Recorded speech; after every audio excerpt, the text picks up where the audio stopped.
Talent awakening, draconic overlord of the apocalypse. अध्याय 26, अराजकता को बुलाना। एलिस्टर ने चमड़े के दस्ताने पहने, गहरी सांस ली, अपने फेफड़ों को भरा, शांति से सांस छोड़ते हुए। ठीक है, चलो ये करते हैं। जैसे ही उसके शब्द उसके होठों से निकले, उसने अपना दाहिना हाथ आगे बढ़ाया और उसके नीचे का जादुई घेरा तीव्रता से चमक उठा, जिससे आसपास के लोग अपनी आंखों को छिपाते हुए पीछे हट गए। दुनिया में क्या हो रहा है? घेरा। इसने पहले कभी इस तरह से प्रतिक्रिया नहीं की। क्या ये वह किस तरह के राक्षस को बुला रहा है? हवा अचानक कच्ची जादुई शक्ति से भर गई। हवा के झोंके उन्माद में बदल गए क्योंकि घेरा अपने चरम पर पहुंच गया। मैना की चमकती हुई लपटें बाहर की ओर उठीं, जिससे ढीली वस्तुएं उड़ रही थीं और खुली त्वचा पर चुभ रही थीं। जब ये सब हो रहा था तो घेरे के ऊपर हवा में एक दरार दिखाई देने लगी। एक दरार जैसा द्वार उभरा, जिससे दूसरी तरफ एक ब्रह्मांडीय विस्तार की एक स्पष्ट झलक दिखाई दी। अचानक एक विशालकाय काला प्राणी दिखाई दिया, जिसकी आंखें लाल थीं और वह दरार के बीच से इकट्ठा हुए मनुष्यों को देख रहा था। आंख फटी हुई छोटी सी जगह से बड़ी थी। हवा में मम्मर भरने लगे क्योंकि कई लोगों ने अनुमान लगाया कि वह क्या है। क्या वह राक्षस है? आंख बहुत बड़ी है। ये किसी तरह का बॉस राक्षस होना चाहिए। कोई दूसरे यूनियन अधिकारियों को बुलाए। आंख के मालिक कौन हो सकते हैं? इसकी संभावनाएं हवा में भर गईं। इसके विशाल आकार को देखकर वहां मौजूद सभी लोगों की रीढ़ में सिहरन दौड़ गई। इस बीच यूनियन बिल्डिंग के भीतर उपकरण स्टोर के एक अच्छी तरह से रोशनी वाले कोने में यानजी ने एक अच्छी तरह से तैयार की गई आधी रात के नीले रंग की चेस्ट प्लेट की सावधानीपूर्वक जांच की।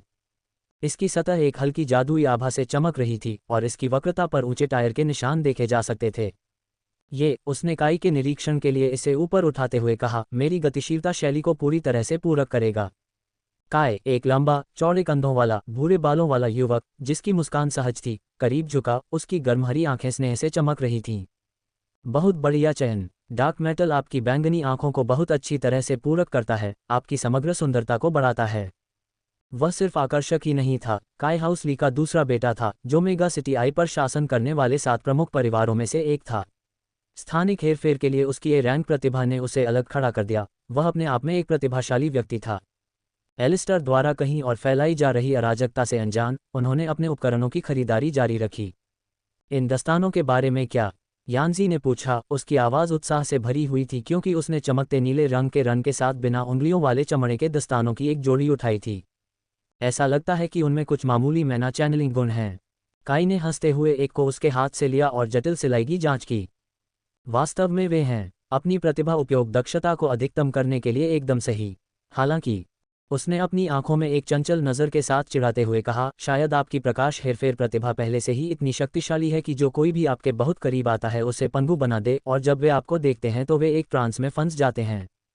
यानजी ने चंचलता से उसकी बांह पर हाथ मारा। उसके गालों पर लाली छा गई। हमेशा आकर्षक, वह मुस्कुराए। लेकिन तैयार रहना कभी नुकसानदेह नहीं होता, है न? खास तौर पर जब टेस्ट रेड आने वाली हो।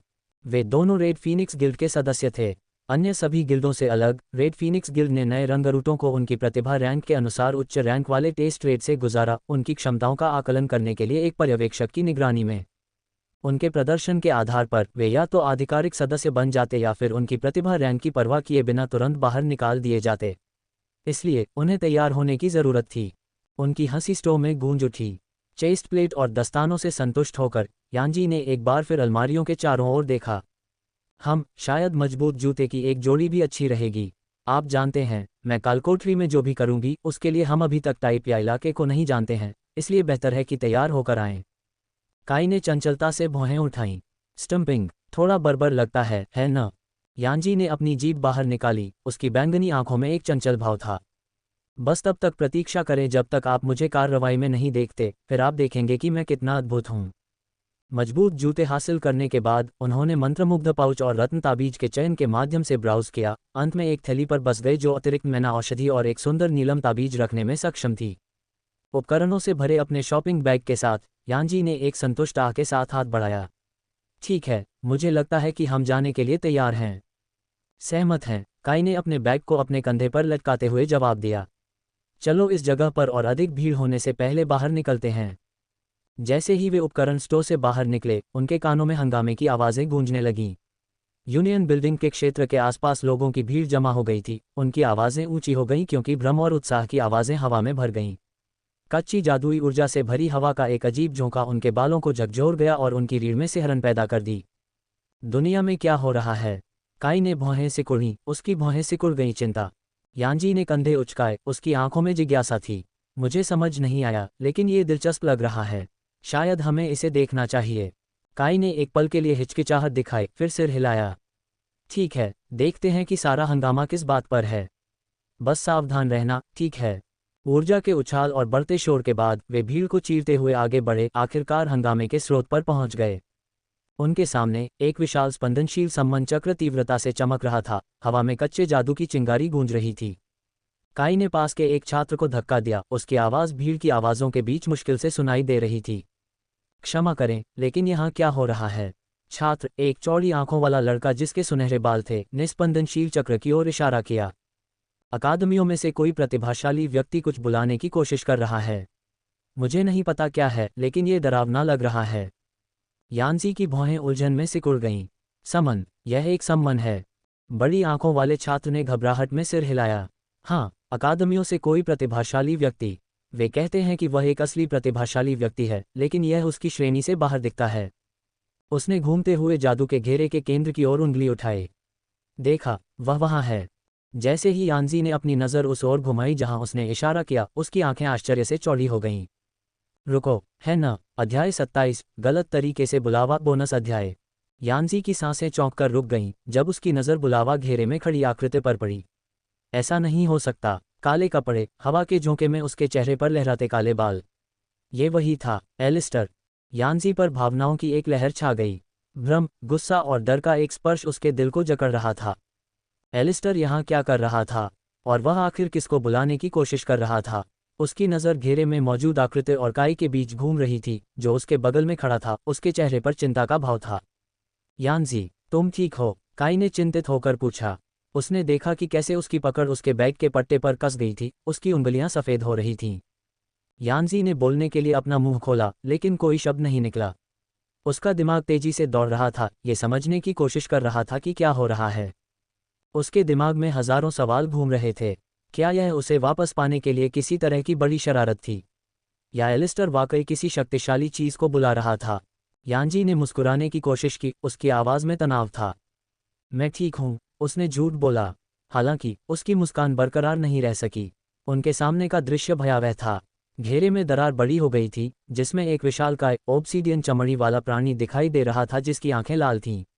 उसने अपने बड़े बड़े पंजे वाले हाथों से पोर्टल के किनारों को खोदा और उसे चौड़ा किया। उसकी दहाड़ पूरे हॉल में गूंज रही थी।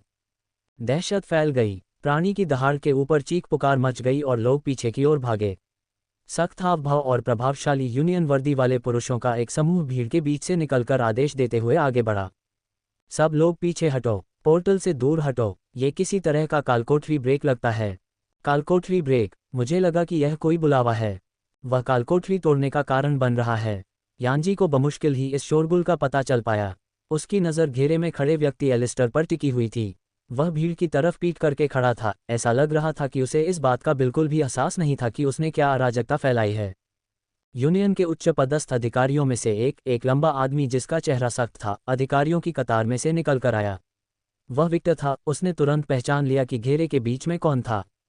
वह भीड़ के सामने चला गया, लेकिन हवा के झोंकों और चटकती हुई मैना के कारण वह बहुत करीब नहीं जा सका। शोरगुल के बीच उसकी आवाज़ गूंज उठी। एलिस्टर, उस दरार से तुरंत दूर हट जाओ। अचानक उसे पुकारने वाली आवाज़ से चौंककर एलिस्टर आखिरकार पलट गया। उसकी आंखें चौड़ी हो गईं क्योंकि उसने उस तेज़ आवाज़ के स्रोत को पहचान लिया। ये वह यूनियन अधिकारी था जो अस्पताल में उससे मिलने आया था। चिंता मत करो सर, मेरे पास सब कुछ नियंत्रण में है। नियंत्रण में? क्या तुम पागल हो गए हो एलिस्टर? उस द्वार के पीछे जो भी राक्षसी छिपी है, वह तुम्हें पहला मौका मिलते ही निगल जाएगी। विक्टर ने अपनी आंखें छिपाते हुए हवा के झोंकों के बीच चिल्लाते हुए भौहें सिकुड़ीं। क्या तुम अपने वरिष्ठों को इस तरह संबोधित करते हो, मानव? क्या तुम मेरे स्वामी की इच्छा का विरोध करते हो? एक नई आवाज़, गहरी और शक्तिशाली, घूमती हुई भंवर से गूंजी, जिसने सभी की रीढ़ की हड्डी में सिहरन पैदा कर दी। विक्टर स्तब्ध रह गया। उसकी नज़र दरार पर टिकी हुई थी। क्या वह राक्षस अभी अभी बोल रहा था? उसने पलकें झपकाईं, क्षण भर के लिए चौंक गया। ऐसा लगता है कि तुम्हें ज्ञान की आवश्यकता है।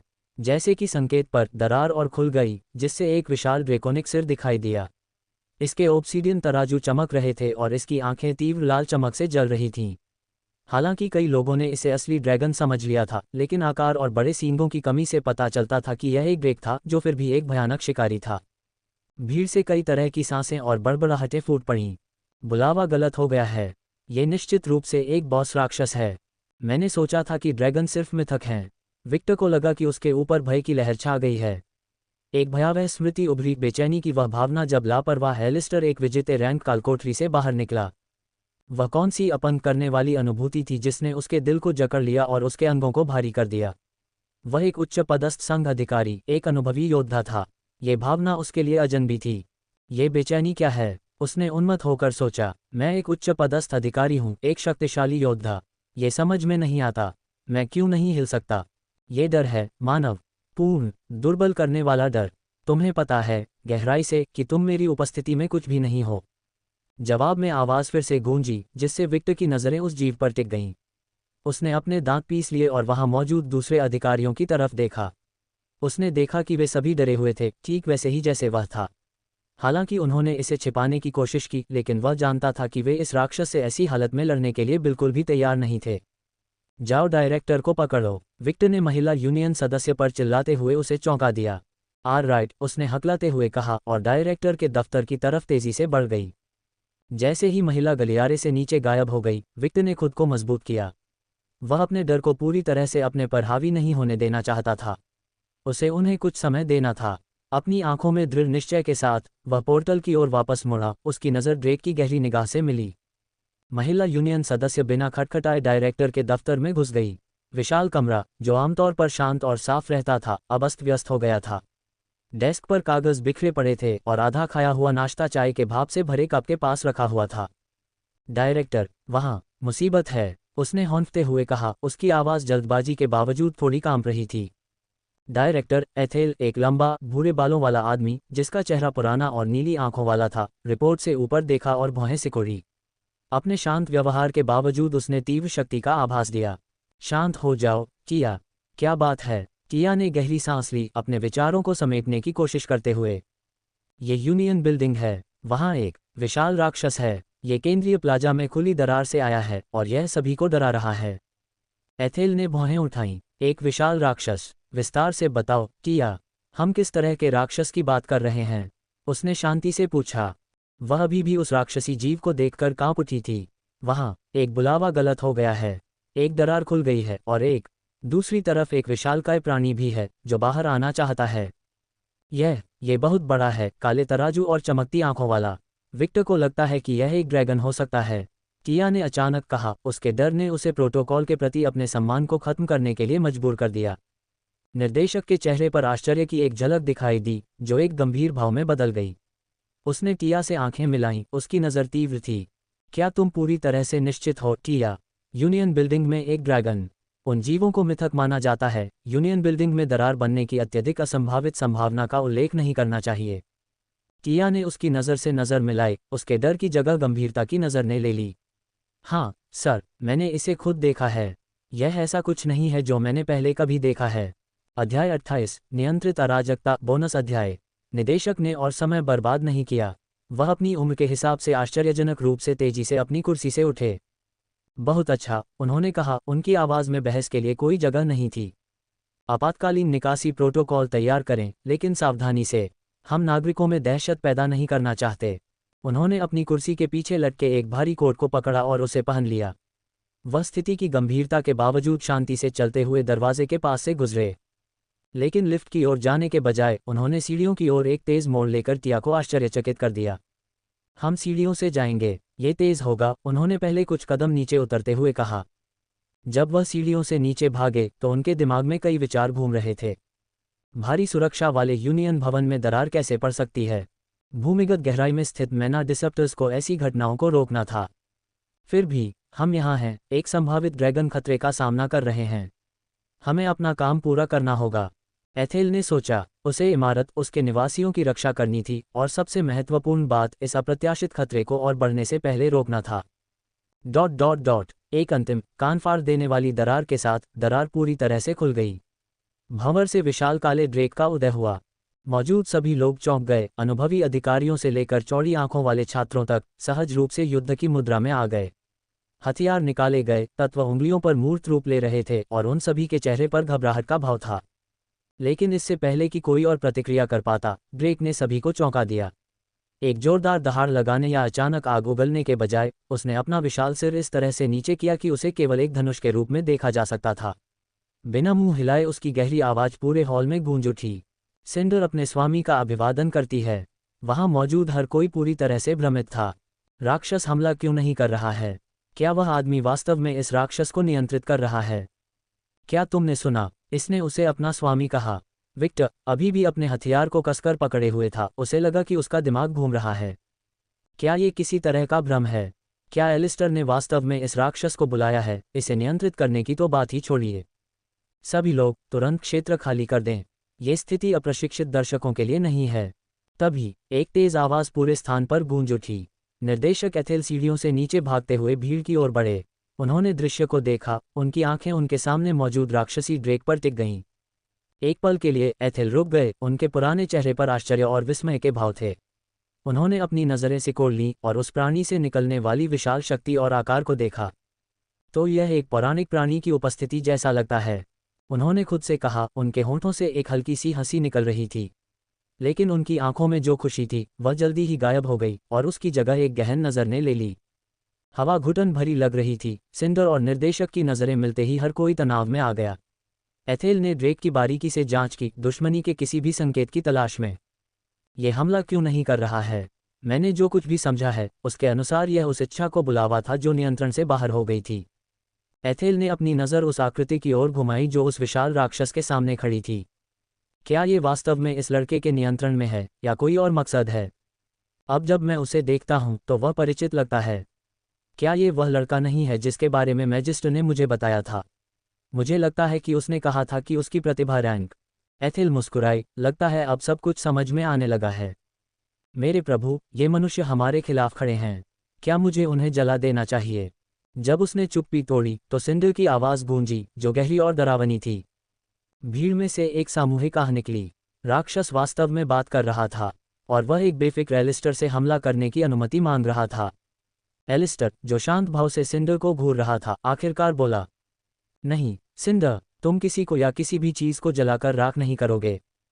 समझ गया, सिंडर ने जवाब दिया। ये देखकर कि उसने एलिस्टर के आदेशों को फिर से कैसे सुना, उपस्थित सभी लोग और भी प्रभावित हुए। तो वह बहुत बड़ा आदमी होगा। अगर यह वास्तव में उसका समन है, अगर यह वास्तव में उसका समन है तो। चश्मा पहने हुए एक सुविज्ञ छात्र आगे बढ़ा। उसने अपना चश्मा अपनी नाक पर चढ़ाया। यह एक विशाल श्रेणी का ड्रेक है और इसकी आभा को देखते हुए ये निश्चित रूप से कम एस क्लास का है। जंगल में पाए जाने वाले ऐसे राक्षस को खत्म करने के लिए गिल्ड मास्टर और उनकी कुलीन छापा मारने वाली टीम की आवश्यकता होगी, और इसमें गिल्ड मास्टर भी शामिल है। तो अगर यह उसका समन है तो क्या इसका मतलब यह नहीं है कि उसके पास पूरे गिल्ड को टक्कर देने की शक्ति है? यान्सी का दिल उसकी पसलियों से टकरा रहा था। एक गिल्ड को टक्कर देने के लिए पर्याप्त शक्ति एक समनकर्ता के पास अपने चरम पर 6 समन तक हो सकते हैं। इन ड्रैक्स में से 6 और शहर नहीं, पूरे मेगासिटी को ऐसी शक्ति के आगे झुकना होगा। वह शीर्ष पर होगा, उसके नीचे हर कोई होगा, उसके साथ एक राजा की तरह व्यवहार किया जाएगा और कोई भी उसके सामने खड़ा नहीं हो पाएगा। यान्सी अचानक मुस्कुराए और उसने आगे सोचा, और अगर मैं सही खेलती हूँ तो मैं उस राज्य की रानी बन जाऊंगी। अध्याय 29, सिंडर का पंजीकरण बोनस अध्याय। हवा में तनाव ऐसा लग रहा था कि यह किसी भी क्षण टूट सकता है। जैसे ही सन्नाटा ऐसा लगा कि यह हमेशा के लिए चल रहा है, निर्देशक एथेल ने जोरदार हंसी के साथ सभी को आश्चर्यचकित कर दिया जो पूरे हॉल में गूंज उठी। अप्रत्याशित ध्वनि ने क्षण भर के लिए भीड़ को चौंका दिया, जिससे माहौल शांत हो गया। मुस्कुराते हुए एथेल एलिस्टर की ओर बढ़ा। उसका बड़ा बेजोड़ फिगर उसके सामने मौजूद विशाल ड्रेक के आगे छोटा लग रहा था। उसने एलिस्टर की ओर हाथ बढ़ाया। उसकी आवाज़ आश्चर्यजनक रूप से गर्मजोशी से भरी हुई थी। चलो अब सब शांत हो जाएं, ठीक है? लगता है कोई गलतफहमी हो गई है। युवा आदमी, तुम्हारा नाम क्या है? एलिस्टर माहौल में अचानक आए बदलाव से थोड़ा भ्रमित हुआ, एक पल के लिए हिचकिचाया और फिर झिझकते हुए निर्देशक का हाथ पकड़ लिया। मैं एलिस्टर हूँ। एथेल की मुस्कान चौड़ी हो गई। आह एलिस्टर, उसने चिल्लाया, उसकी आवाज़ में मनोरंजन भरा हुआ था। तो तुम वही हो जिसके बारे में मैजिस्टर ने मुझे बताया था। मुझे इस तरह की किसी बात का पहले से अनुमान लगा लेना चाहिए था। एलिस्टर की आंखें आश्चर्य से चौड़ी हो गईं। क्या तुम हेडमास्टर मैजिस्टर को जानते हो? लेकिन कैसे? डायरेक्टर ने ठहाका लगाया, उसकी आवाज़ में पुरानी यादें ताज़ा हो गईं। इतना हैरान मत हो नौजवान, मानो या न मानो, मैजिस्टर और मैं कई साल पहले एक ही अकादमी में पढ़ते थे। हम दोस्त थे, करीबी दोस्त थे। एलिस्टर हैरान था। दोस्त? हेडमास्टर मैजिस्टर, चौथी अकादमी के दृढ़ और प्रतीत होने वाले प्राचीन नेता, इस युद्ध कठोर योद्धा के दोस्त। कम से कम ये कल्पना करना मुश्किल है। लेकिन प्रिंसिपल मैजिस्टर आपसे बहुत बड़े लगते हैं। एलिस्टर ने हकलाते हुए अपने मन में उठे सवाल को आवाज़ दी। एथेल की मुस्कान नर्म पड़ गई। आह, यह उन लोगों की प्रकृति है जो शारीरिक वृद्धि प्रतिभाओं के साथ धन्य हैं, या शायद अभिशप्त हैं। उन्होंने समझाया, बुढ़ापा धीमा हो जाता है, हमारा शरीर औसत मनुष्य की तुलना में कहीं अधिक समय तक क्षय का प्रतिरोध करता है। ये जितना आप सोच सकते हैं उससे कहीं अधिक आम है। शारीरिक वृद्धि प्रतिभाओं के रहस्यों को समझाते हुए एथेल की मुस्कान नर्म पड़ गई। अब मुझे आपके प्रभावशाली साथी की सराहना करनी चाहिए। आपने इस शानदार प्राणी का नाम क्या रखा है? एलिस्टर थोड़ा सीधा हुआ। सिंडर, उसने उत्तर दिया, उसकी आवाज़ में गर्व का भाव था। एथेल ने सोच समझकर अपनी ठुड्डी को सहलाया। सिंडर, एक उपयुक्त नाम, शक्तिशाली और विचारोत्तेजक। बेशक, ऐसे प्राणी के साथ पंजीकरण अनिवार्य है। हमें शहर की सुरक्षा सुनिश्चित करने और इसकी क्षमताओं को समझने की आवश्यकता है। हाँ बिल्कुल, एलिस्टर ने उत्तर दिया। एथेल ने एक बार ताली बजाई, जिससे भीड़ का ध्यान आकर्षित हुआ। अरोरा, उसने चिल्लाया, क्या आप इस क्षेत्र में राक्षस पंजीकरण को संभालने के लिए जिम्मेदार नहीं हैं? अरोरा निर्देशक की तेज आवाज़ सुनकर चौंक गई। उसका सिर अचानक ऊपर उठा और उसकी आंखें चौड़ी हो गईं क्योंकि उसने एलिस्टर के पीछे विशालकाय ड्रेक को देखा। हाँ निर्देशक, एथेल ने हंसते हुए कहा, उसकी आंखों में मनोरंजन का भाव था। बहुत बढ़िया, ऐसा लगता है कि हमारे पास एक नया पंजीकरण है। कृपया सुनिश्चित करें कि आप श्री एलिस्टर से उसके सिंडर के बारे में सभी आवश्यक विवरण एकत्र करें। अरोरा का चेहरा अचानक पीला पड़ गया। वह भीड़ के बीच से अपना रास्ता बनाने लगी। वह एलिस्टर के पास पहुंची, उसकी आवाज़ मुश्किल से सुनी जा सकती थी। मैं सिंडर को तुरंत पंजीकृत करवा दूंगी, सर। एलिस्टर ने बस शांति से सिर हिलाया, लेकिन जिस तरह से चीजें हुईं उससे वह गर्व महसूस कर रहा था। उसके पास एक विशाल ड्रेक था और यहाँ तक कि यूनियन डायरेक्टर भी उसका सम्मान करता हुआ दिखाई दिया, कम से कम थोड़ा तो। अरोरा के भागते ही उसके हाथ में क्लिपबोर्ड कसकर पकड़े हुए कमरे में सन्नाटा छा गया।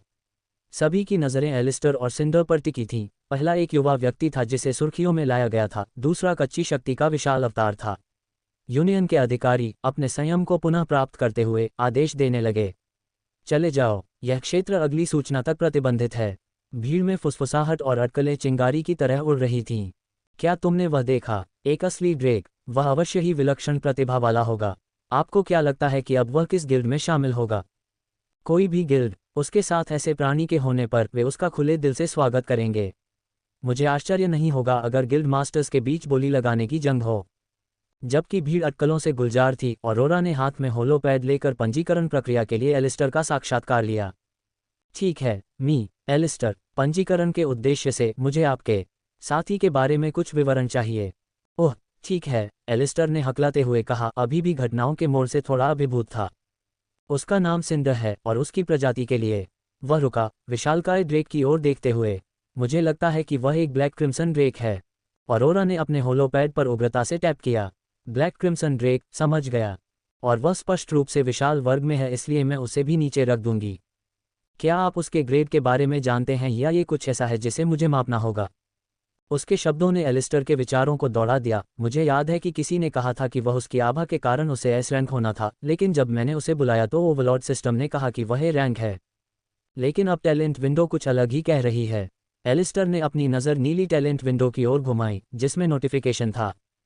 नाम सिंडर, प्रजाति black crimson Drake, class giant, rank S, लिंग महिला, कुल लड़ाकू शक्ति आकलन योग्य नहीं, मानक मूल्यांकन विधियों में सीमाओं के कारण। बाउंड टू एलिस्टर मास्टर।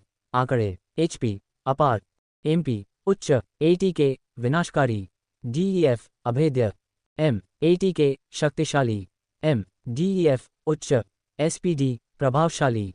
कौशल ड्रैकोनिक माइट निष्क्रिय। सिंडर का विशाल आकार और शक्ति स्वाभाविक रूप से उसकी शारीरिक आक्रमण शक्ति और रक्षा को बढ़ाती है। भस्म करना जलती हुई लपटों की एक धार छोड़ता है जो दुश्मनों के पूरे झुंड को भस्म कर सकती है। रेंज लंबी, प्रभाव का क्षेत्र बड़ा। क्रशिंग क्लॉ एक विशाल पंजे के साथ एक हड्डी चकनाचूर करने वाला वार करता है जो अधिकांश प्रकार के बचाव को चीरने में सक्षम है। लक्ष्य एकल, क्षति उच्च। Sonic boom. अपने पंखों की एक शक्तिशाली धड़कन के साथ सिंडर एक विनाशकारी शॉकवेव बनाता है जो संरचनाओं को गिरा सकता है और दुश्मनों को भ्रमित कर सकता है। रेंज मध्यम, प्रभाव का क्षेत्र मध्यम। कोष्टक प्रश्नवाचक चिन्ह प्रश्नवाचक चिन्ह प्रश्नवाचक चिन्ह कोष्टक योजक चिन्ह प्रश्नवाचक चिन्ह प्रश्नवाचक चिन्ह प्रश्नवाचक चिन्ह। 2 या अधिक कौशल स्लॉट वर्तमान में अज्ञात हैं। नोट: सिस्टम में त्रुटि आई क्योंकि प्रश्न में राक्षस संभावित समन श्रेणी के अंतर्गत नहीं आता है। एक राक्षस जो समन श्रेणी में नहीं आता है, क्या कोई समन श्रेणी थी? ऐसा नहीं लगता कि मुझे अकादमी में पढ़ाया गया था। ये किसी ऐसी चीज़ से संबंधित होना चाहिए जिसे टैलेंट विंडो सिस्टम नियंत्रित करता है या जिसके बारे में जानता है। लगता है मुझे बस प्रवाह के साथ चलना होगा और कहना होगा कि वह एक एस रैंक है। एलिस्टर ने तब कहा, सिंडर एक एस रैंक राक्षस है। ऑरोरा के चेहरे पर आश्चर्य की एक झलक दिखाई दी, उसकी कलम उसके नोटपैड पर मंडरा रही थी। एस रैंक, क्या आप निश्चित हैं, श्री एलिस्टर? यह। एलिस्टर ने उसे बीच में ही रोक दिया। हाँ, मुझे यकीन है। पंजीकरण में सटीक होना महत्वपूर्ण है, क्या आप सहमत नहीं हैं? आप समझ गए। ऑरोरा हकलाने लगी क्योंकि उसने होलोपैड में जानकारी दर्ज करना शुरू किया। ... काई ने नाटकीय ढंग से आह भरी। ठीक है, अब मामला सुलझ गया। हम पहले ही देर हो चुकी है। चलो चलते हैं। उसने यांजी की बाँह पकड़ ली, वह स्पष्ट रूप से अराजक दृश्य को छोड़ने के लिए उत्सुक था। लेकिन यांजी, उसकी आंखों में शरारती चमक थी, उसने कुछ ऐसा कहा जो केवल वह सुन सकती थी। यह मेरा मौका है। काई ने ठीक से नहीं सुना कि उसने क्या कहा, नीचे झुका और पूछा, वह क्या था, यांजी? इससे पहले कि वह कोई जवाब दे पाता, यांजी ने उसकी पकड़ से मुक्त होकर और एलिस्टर की ओर उद्देश्यपूर्ण ढंग से कदम बढ़ाकर उसे आश्चर्यचकित कर दिया। यांजी, तुम कहाँ जा रहे हो? काई चिल्लाया, उसकी आवाज़ उलझन से भरी हुई थी। उसके गुस्से ने एलिस्टर का ध्यान खींचा। वह मुड़ा, उसकी नज़र यांजी पर पड़ी, जब वह उसके पास आए और उसके चेहरे पर एक आत्मसंतुष्ट मुस्कान थी। उसके पास जाकर वह रुकी, अपने बालों को घुमाया, फिर मुस्कुराते हुए बोली, ओह एलिस्टर, तुमने काफ़ी हलचल मचाई है न?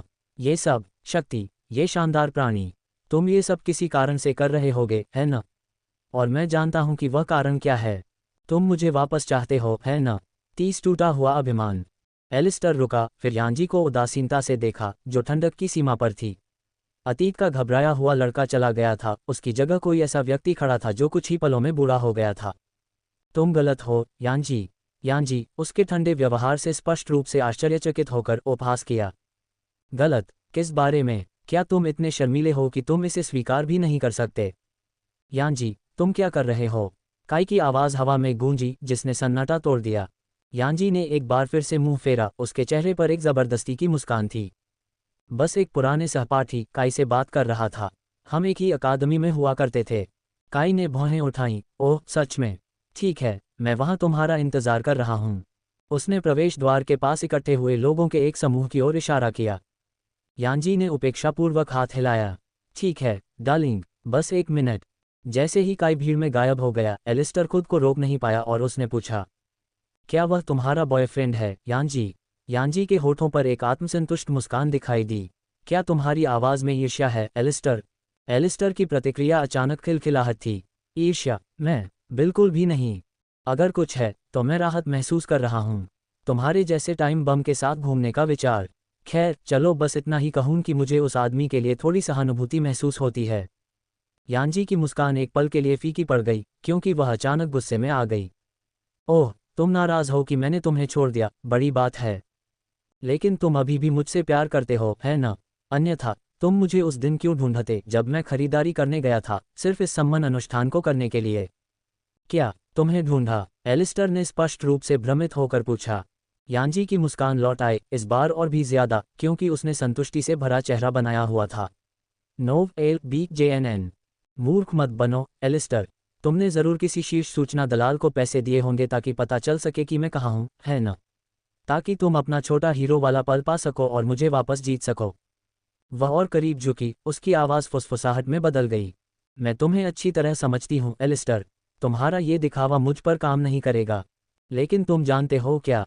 अगर तुम स्वीकार करते हो कि तुम मुझे वापस चाहते हो और मुझसे रहने की भीख मांगते हो। ये फिर से चुप हो गया।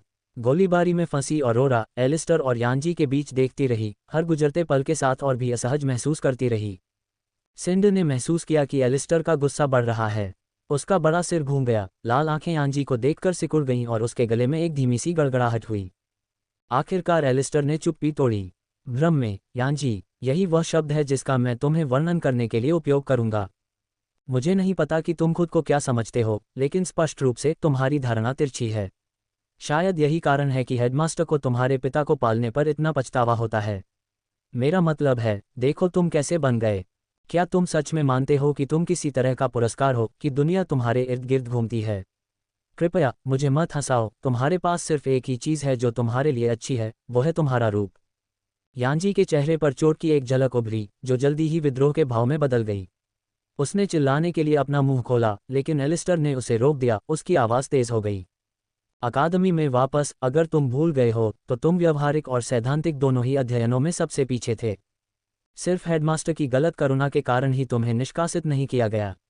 तुम आखिरी व्यक्ति थे जिसके बारे में किसी ने सोचा भी नहीं था कि वह स्नातक भी हो सकता है। एक रैंक प्रतिभा को जगाना तो दूर की बात है। तुम अपने शिक्षकों के प्रति अनादरपूर्ण थे, दूसरों को धमकाने के लिए लगातार अपने दादा के प्रभाव का इस्तेमाल करते थे। तुम, संक्षेप में, एक भयानक इंसान थे। पीछे मुड़कर देखने पर मुझे विश्वास नहीं होता कि मैंने कभी तुम्हारे जैसे किसी व्यक्ति के लिए कुछ महसूस किया था। लेकिन इसके लिए मुझे लगता है कि मुझे आभारी होना चाहिए। तुमने मेरी आंखें सच्चाई के लिए खोल दीं, लेकिन मेरे धन्यवाद की अपेक्षा मत करो। उसने अपना आसन सीधा किया, फिर मुड़कर ऑरोरा की ओर देखा और कहा, अब अगर तुम मुझे माफ़ करोगी तो मुझे तुम्हारी आत्मा अवशोषित बकवास सुनने से कहीं ज़्यादा महत्वपूर्ण काम निपटाने हैं। यांजी की दिशा में एक आखिरी नज़र डालते हुए एलिस्टर ऑरोरा की ओर चलने लगा। यांजी जमी हुई खड़ी थी, उसका चेहरा गुस्से और अपमान के भाव से लाल हो गया था। यांजी के चारों ओर अचानक बिजली चमकने लगी, जो उसके अंदर भावनाओं के तूफान की तरह थी। तुम्हारी हिम्मत कैसे हुई, एलिस्टर? तुम्हें क्या लगता है कि तुम मुझे नीची नज़र से देख सकते हो?